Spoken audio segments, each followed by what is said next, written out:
Hello guys, how have you been? I've been good. I hope you guys have been okay. On our previous video, we tackled factors to consider before buying land in Kenya, or rather the questions you need to ask yourself before you purchase land in Kenya. And as promised, today I'll be doing a part 2, which is a continuation of part 1. Without further ado, I'm zippygithongo, a real estate consultant. And if you haven't subscribed to this channel, please do, to get more informative videos, and I promise you it will be fun. For returning subscribers, thank you so much and God bless you. I'm assuming you have watched part 1 of the video where we left. You have selected the piece of land that you want to buy. So today I'll be sharing with you 7 steps that you'll go through for you now to acquire that piece of land. Let's go to step number 1. Step number 1 is confirming identity.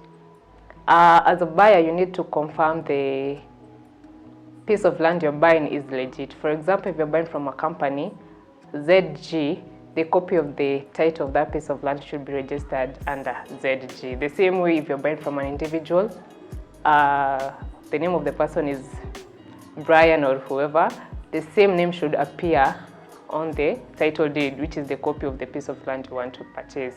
So in case the names don't match, then you need to ask questions to whoever is planning to sell to you that piece of land. And if you're not comfortable, you are allowed to move to another company or move to another agent.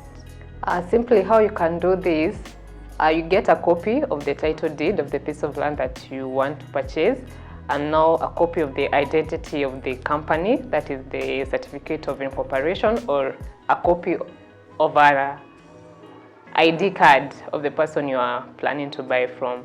So when you get the 2 copies, then you can compare. This is the simplest thing you can do via your eyes. The names match, and now you can proceed now to step number 2. Step number 2 is valuation. This is the step you get to know the current market price of the area you're intending to buy, and this will help you avoid exaggerated prices from companies, brokers, or agents. So I recommend you to get a good valuer or an expert who can help you through this, and he will be able to give you the current market price of that area. I'm assuming maybe you know what the company or the person you're buying from is offering. So if you get a valuer, he'll be able to tell you if the price is exaggerated or not. And more so, apart from the cost value, the valuer will also help you know the income value of this piece of land you want to purchase. So if you're doing this for speculation, he or she will be able to assist you to know if this is a good investment plan for you.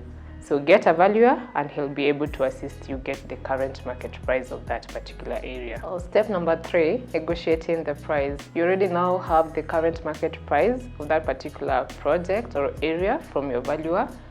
So now you'll sit down with the seller and negotiate to a reasonable price that will favor both parties. So the seller will give his or her price, you'll give your offer, and then now you can come to an agreement of which price is suitable for both of you. Putting in consideration, if the market price that was given was maybe 500,000, so you need to know if the seller or the company or the agent who is selling to you has done value addition to this particular project. That may cause price to differ. For example,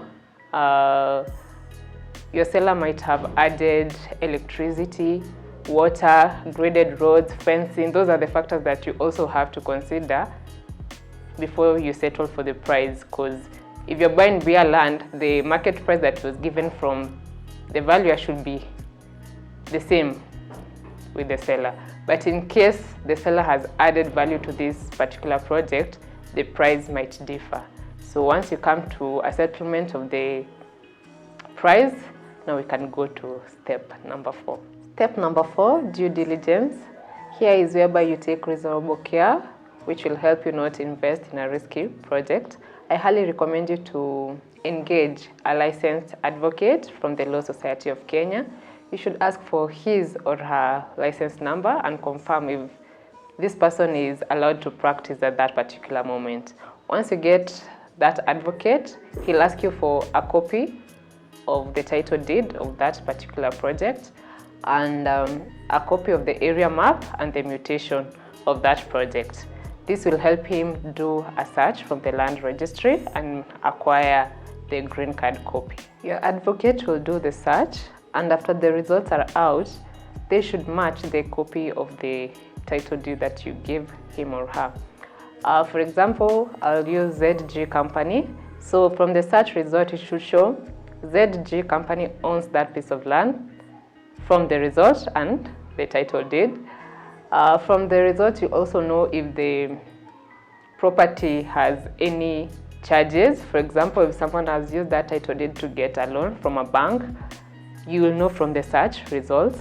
Also the size of that particular property that you're about to buy. So if it's, for example, an acre, it should be the exact dimensions that are on the title deed that will show from the search results.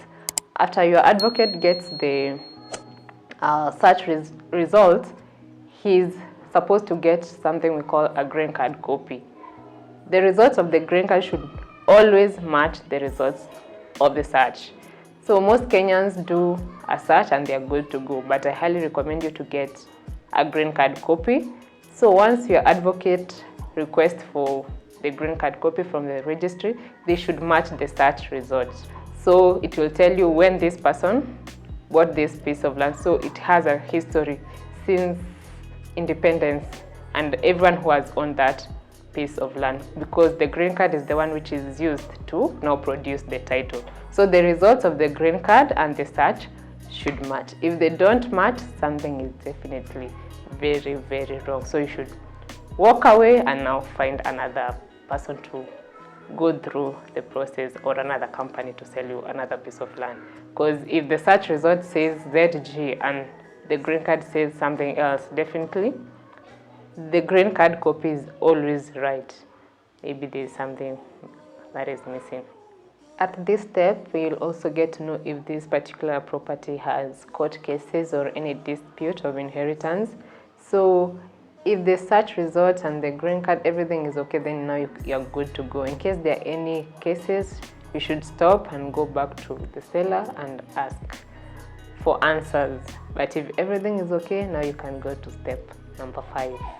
Step number 5, signing a sale agreement. This is a legal contract that binds both of you, the buyer and the seller. In most cases, it's drafted by the seller's advocate. So as the buyer, you're given, you read, you go through if you're okay with all the terms that are written there. So you have to check the price is okay, the one you agreed at the negotiating step, the terms of and conditions of termination, if you're paying in installments, if there are any interest. So you have to be careful when you're signing that contract. So you read, and if you have your advocate, he'll take you through it in case there are anything that you don't understand. So after you have read and you are okay with it, now you can go ahead and sign.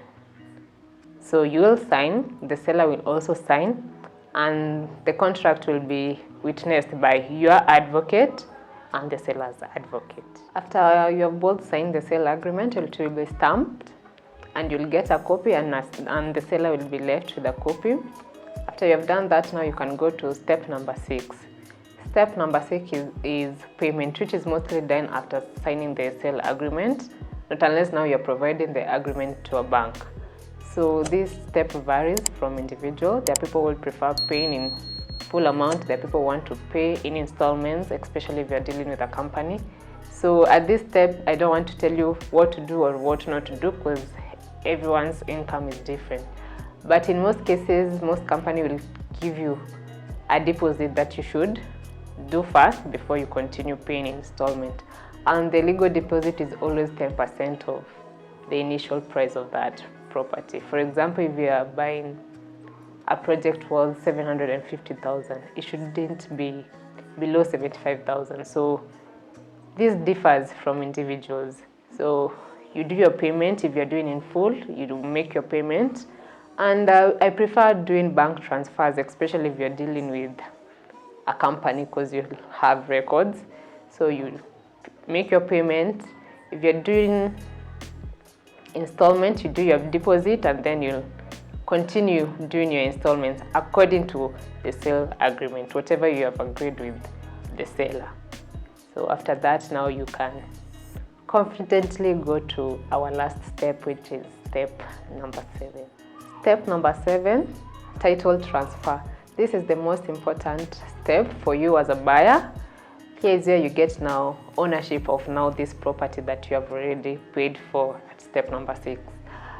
If you're buying from a company, in most cases you'll find they do prices inclusive of title transfers or exclusive. You need to ask that before you do your payment. In case the prices are inclusive, they'll ask you for the documents required to do a title transfer. The documents required is a copy of your ID, a copy of your KRA PIN, and copies of your passport photos. These are the documents that will be required for you to do the transfer process. Most companies will assist you through the process. If they don't, they'll give you now the title that is on their name, for example, ZG, and now you can continue doing the transfer process with your advocate. If you're buying from an individual, in most cases, he will not be able to assist you through the transfer. So I'll recommend your advocate to do that for you. So the names will be changed. As the word goes, transfer of title is transferring names from now the seller to your name. So if it was ZG and Zippy is buying, it will be transferred from ZG to zippygithongo. And now this is the most important part for you, to make sure that the title reads your name. After that is done and you now have the title, there's another step that you need to do for you to confirm that now you are the owner of that particular property. Your advocate will do another search and get another green card copy to confirm that it has been updated that you are now the current owner of that property. So he will do a search, he'll get the search result. It will have changed from now ZG to zippygithongo. He should also get a green card copy to confirm that the same is on the green card copy.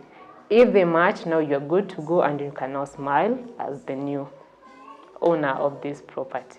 If you'd like to purchase a piece of land or for consultation, you can reach me on the contact information links on the description box. And please don't forget to like, comment, share, and above all, subscribe to this channel. Thank you. Until next time, God bless.